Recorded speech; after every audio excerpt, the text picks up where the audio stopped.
ఇప్పుడు చెప్పాల్సిన అవసరం కూడా ఉంది. టోటల్గా నువ్వు ఎంత యాక్షన్ చేసి మాది ఇప్పుడు కుటుంబము, మాది అట్లా కుటుంబము, మీది ఇదని ఇవన్నీ కాదు. నువ్వు రాష్ట్ర ప్రజలను బాధ పెట్టింటే వేరు, బాధను ఎవడైనా దాన్ని అర్థం చేసుకుంటాడు.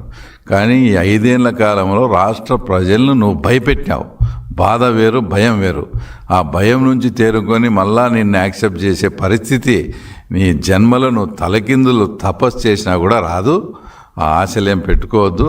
ఇంకోటి మాట్లాడితే చంద్రబాబు నాయుడు గారిని హత్య రాజకీయాల వైపు చేయాలని చూస్తాడు. ఆ టైంలో జరిగినాయని. అసలు ఆయనకు హత్య రాజకీయాలకు ఏం సంబంధం?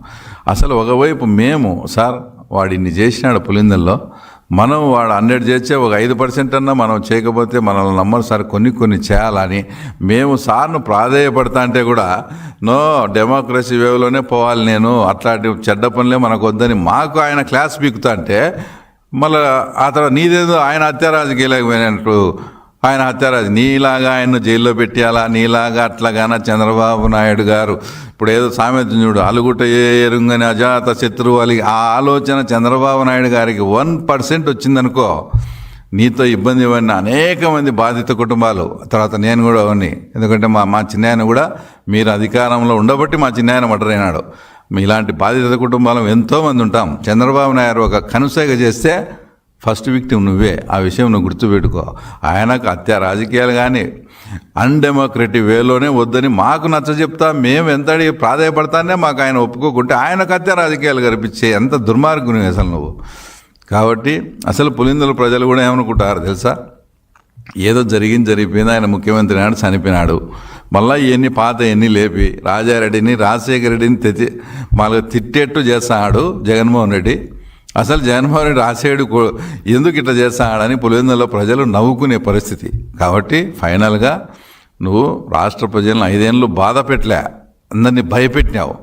కాబట్టి ఆ భయం నుంచి తేరుకొని చేయాలంటే ఇది అసంభవం.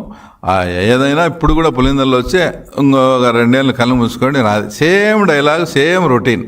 కాబట్టి ఆ కళ్ళలు అనేది నువ్వు అసంభవం అని చెప్తూ ఓకే, థ్యాంక్ యూ సార్.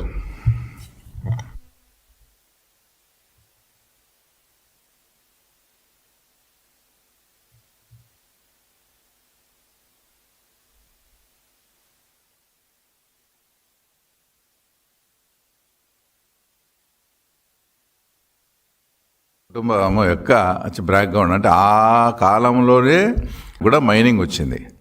కానీ ఇట్లాంటి చెడ్డ పనులే మనకు కూడా మైనింగ్ వచ్చింది. కానీ ఈ రెడ్ల ఆధిపత్యం ముందర ఆయన పని చేసుకోలేని ఉన్నప్పుడు రాజారెడ్డికి నువ్వు నాకు అండగా ఉండని పెట్టుబడి లేని భాగస్వామ్యం ఇచ్చాడు. అంటే రూపాయి పెట్టుబడిలే రాజారెడ్డిది. ఓరికి ఆ రెడ్ల సందును నేను ఇబ్బంది పడతారా, నువ్వు కూడా రౌడీవే కదా, నిన్ను అడ్డం పెట్టుకుని ఉంటే నాకు కొంత మేలు జరుగుతుంది, నీకు పెట్టుబడి లేకుండా ఇంత వ్యాపారం ఇస్తానని అక్కడికి ఎంటర్ అయ్యి కాలక్రమేణా ఆ వెంకట నరసయ్యనే హత్య చేసిన